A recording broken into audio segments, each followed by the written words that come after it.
My name is Aelda Harmon, and I will never forget the night my father looked me straight in the eye and said, loud enough for the whole room to hear, "Only important people are invited, not you."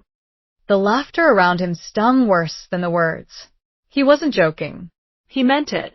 At 75, standing tall in front of his friends at the Fisherman's Hall, my father decided to erase me from his story, as if decades of service in uniform, deployments, and lives I had held together on blood-soaked ground counted for nothing. That sentence cracked something inside me, the same way it had when I was a girl, and he told everyone my brother was the Harmon worth bragging about. Years later, nothing had changed. In that moment, I wasn't his daughter. I was his punchline. What no one in that hall knew yet was that I had just been promoted to colonel in the United States Air Force.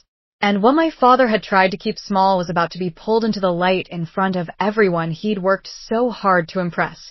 When I came back to New Bedford, the salt still clung to the streets the way it always had, heavy and familiar, like a town that never forgot its own past. I hadn't been home in years, not since the military swallowed most of my adult life, and yet nothing about my father's house had changed. The same clapboard siding, weathered by storms, the same brass ship's bell by the door, the same silence that filled every corner whenever I walked inside. He was in the living room, polishing a wooden model of a schooner, rubbing at its mast with the kind of focus he used to give to his fishing boats. His hands, though older and slower, still carried the authority of a man who expected the world to bend around him. I asked him about the birthday party, careful, almost hopeful if he needed anything from me, if there was a way I could help. He didn't look up. His voice was flat, deliberate, sharpened by years of knowing exactly how to cut. Only important people are invited, not you. The words landed like salt in an old wound, the same wound that had never healed. I felt my jaw tighten. Years of uniform and chain of command had trained me to answer in control, not in anger. So, I did what came naturally. "Copy," I said quietly. He went back to polishing the mast as though I hadn't spoken, as though I wasn't even in the room. I stood there long enough to feel the weight of his dismissal press against my ribs, then turned toward the door. There was nothing left to argue, nothing left to win from him. I decided I'd leave a single gift, a framed photograph of my mother, the one thing that had always belonged to me, and walk away before the band struck its first note. He thought he had drawn the line of who counted as important. What he didn't know, what no one in that hall yet knew, was that tonight those words would unravel, and the story he had written about me would never hold again. My earliest memories of comfort belonged to my mother, Ella Laner. She had the kind of quiet strength that made rooms feel safe, even when the storm outside was inside our house. She died when I was 20, her heart giving out after years of carrying burdens too heavy to name. Before she left, she pressed a chipped porcelain teacup into my hands, its rim uneven, its handle worn smooth. "Don't let your father make you small," she whispered, as though it were a commandment, not advice. I've carried those words the way some people carry scripture, and why father never wasted his breath on me the way he did on Elliot. Elliot was his pride, his golden boy, law school in Boston, a polished suit, the kind of son a man brags about down at the docks. I remember dinners where Dad leaned back in his chair, retelling Elliot's courtroom victories, his voice rising with pride. Meanwhile, my mother quietly slipped the best piece of fish onto my plate, her eyes saying what she never dared out loud. "I see, BY-19, I couldn't breathe under that roof anymore." I enlisted in the Air Force and chose medical service, patching up the broken, standing in the space between life and death in Afghanistan. Dust caked my uniform as I knelt over a young private torn open by shrapnel. My palm pressed against his chest, blood seeping between my fingers. And I said the only thing that mattered: "Stay with me. Breathe." He did. Moments like that turned me into a leader, not by title but by necessity. Yet here, back home, none of that ever seemed to count. To my father, I was still just the daughter who left. To the town, I was Arthur Harriman's girl who went off to do something vague with the military. Elliot was the one they pointed to with pride. I was the afterthought, and beneath every handshake, every smile, I could feel it, the quiet dismissal that said, "She's not the important one." The fisherman's hall buzzed with voices and clinking glasses the night of my father's celebration. I walked in wearing my dress blues, each ribbon measured to regulation, polished shoes reflecting the weak glow of the neon sign above. The smell of salt and old nets clung to coats draped over chairs, and a sheet cake on the corner table sagged under melting frosting. I moved toward the donation box, envelope in hand, ready to slide it in and disappear. Then my father stepped into my path, his smile stretched wide for the audience gathered around him, his voice carried just enough to reach every ear nearby. Only important people are invited, not you. The words fell heavy, silencing the room for a breath. Then came the careful clatter of glasses lifted, the forced murmur of conversation meant to cover the sting. My chest tightened in that familiar way, the instinct to vanish.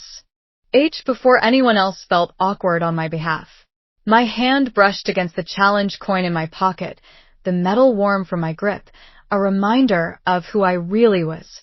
I turned, ready to walk out. That's when I felt it, a firm hand catching my sleeve. A calm, steady voice rang out, clear enough to cut through every pretense in the hall. "Ma'am, this way." I lifted my eyes and saw her. General Catherine Duval, for stars on her shoulder, the woman who had mentored me through years of service. She stood tall, unbothered, every bit the embodiment of authority and grace. The room froze. My father's face blanched, his practiced smile cracking. For the first time in a lifetime, I wasn't small. I was undeniable when General Duval's hand closed around mine, and she guided me toward the stage. The fisherman's hall seemed to hold its breath. The hum of chatter cut off. Chairs creaked as men shifted uneasily. Old fishermen who'd weathered 1,000 storms removed their caps, pressing them to their chests.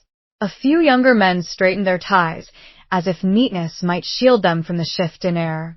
The weight in the room thickened into something close to reverence. Then her voice carried, firm and unshaken. "Tonight, we recognize Colonel Eold Harmon." The title rang through the hall like a bell. A ripple of murmur spread, stunned and uncertain.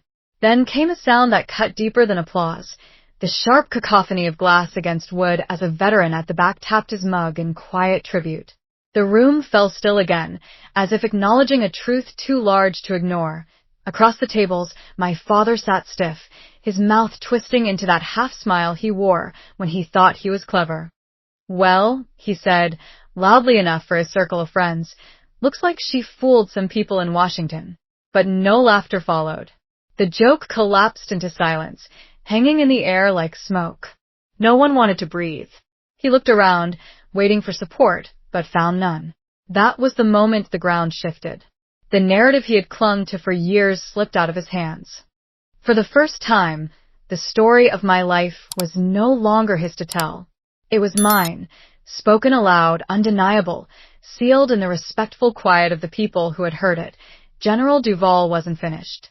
She spoke again, this time softer, but every syllable carried.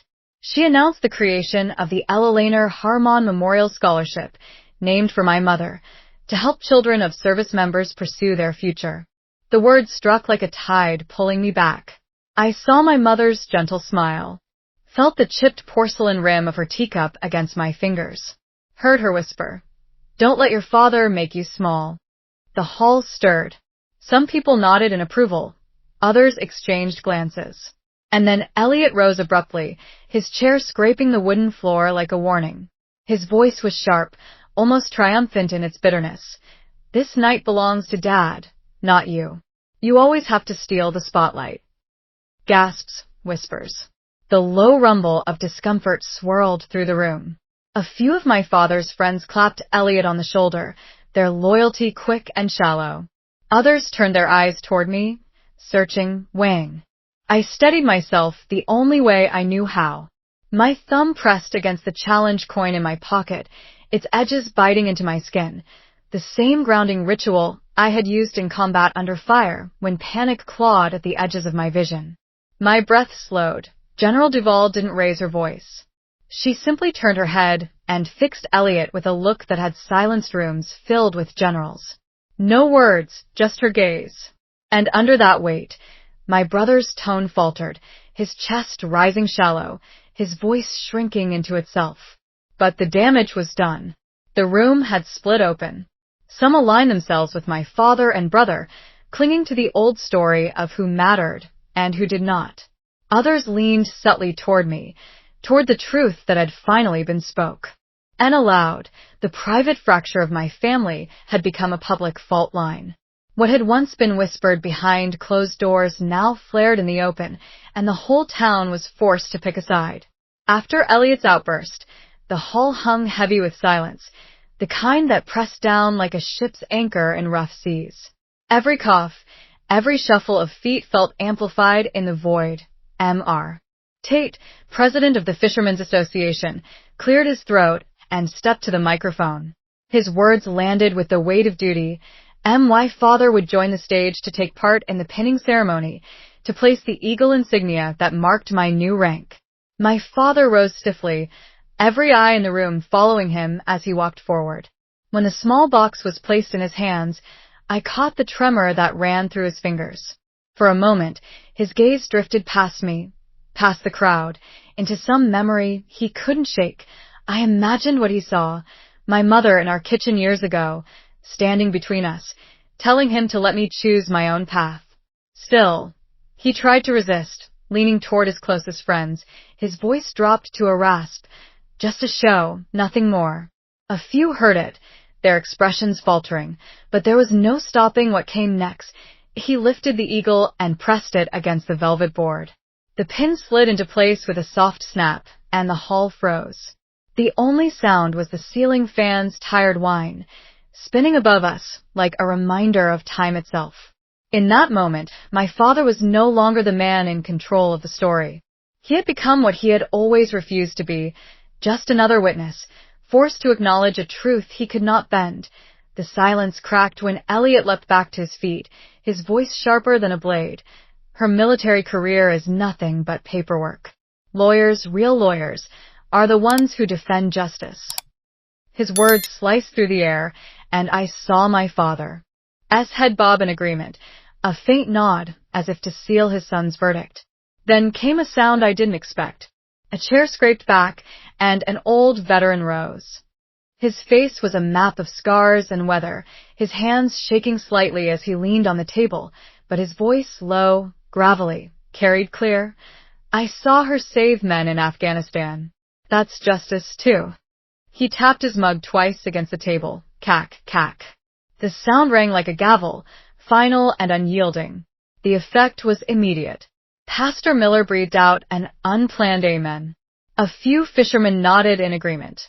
Others removed their caps and held them to their chests. The shift was visible, a tide turning, not because I defended myself, but because the truth had been claimed by people who had no reason to lie. I stayed still, my breath even, my coin warm in my palm. I didn't need to say a word. The room was speaking for me.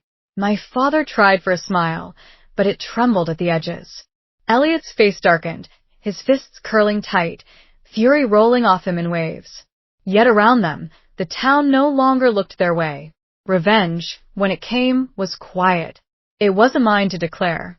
It was the community's verdict, plain and undeniable.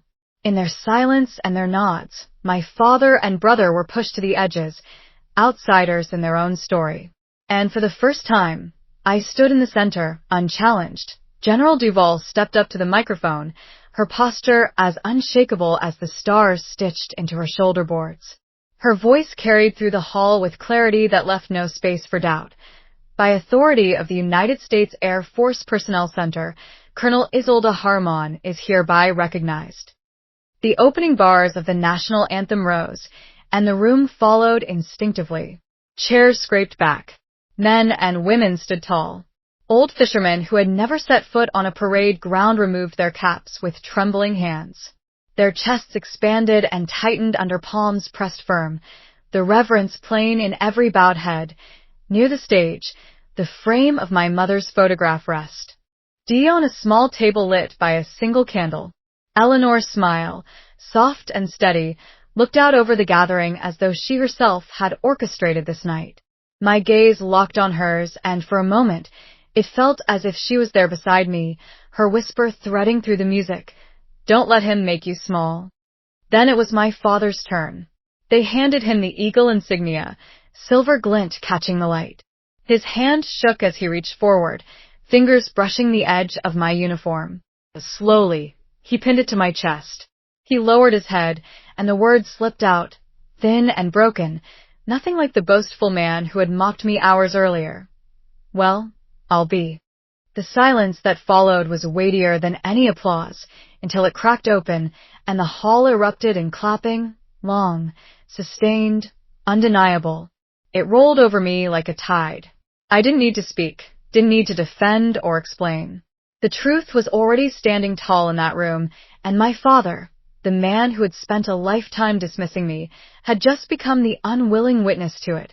When the ceremony ended and the crowd thinned, my father tugged at my sleeve, steering me toward a shadowed corner of the hall. His voice was low, carefully measured, as though control alone could repair what had just unraveled. Let's take a photo for Facebook. Show we're good. I held his gaze, steady as I had on battlefields. No, I said. Let it be what it was. This town heard the truth tonight. Elliot's face darkened. Without a word, he stormed out, shoulders stiff, refusing even a backward glance.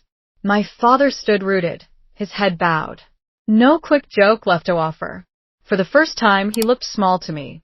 Not because I wanted him diminished, but because the weight of pretending had finally slipped from my shoulders. Later that night, the salt wind stung my skin as I walked the path to the seaside cemetery. The Atlantic. S' breath was sharp, restless, like the memories that still lived in me. I knelt before my mother's stone, the carved letters of her name catching the moonlight. From my pocket, I drew the challenge coin, warm from my hand, and laid it beside a folded strip of uniform cloth. I did not make myself small. I whispered, the words falling into the night. The surf answered in a hush against the rocks, the sound like her voice carried back to me. Steady, sure, forgiving revenge, I realized, wasn't in shaming my father. It was in drawing the boundary he could never cross again and standing tall inside it. The diner smelled of burnt coffee and sizzling bacon, the kind of place where nothing fancy was needed to feel like home. I sat across from General Duval in a cracked vinyl booth, the steam from our mugs rising between us. Pancakes soaked in butter sat cooling on the plates. She lifted her cup, her eyes steady on mine. Revenge isn't fireworks, she said. It's keeping your story, not letting others write it. I let the words settle, feeling something I hadn't in years. Peace seeping in, quiet and unforced. For once, I wasn't bracing for the next remark, the next dismissal, the next battle to prove myself. I simply nodded. A few hours later, I loaded my bag into the back seat of my car and drove out of New Bedford. The morning sun spread across the harbor, gilding the masts and rooftops in a soft, forgiving light. Gulls dipped low over the water, their cries sharp but free, and the tide lapped against the piers as though the town itself was exhaling behind the wheel. I let the truth form clearly in my chest. Important isn't a guest list. It's the quiet truth, lived out loud. For the first time, revenge didn't mean crushing my father under the weight of his own words. It meant stepping beyond them, walking into the day unburdened, no longer defined by a shadow, but by the strength I carried in my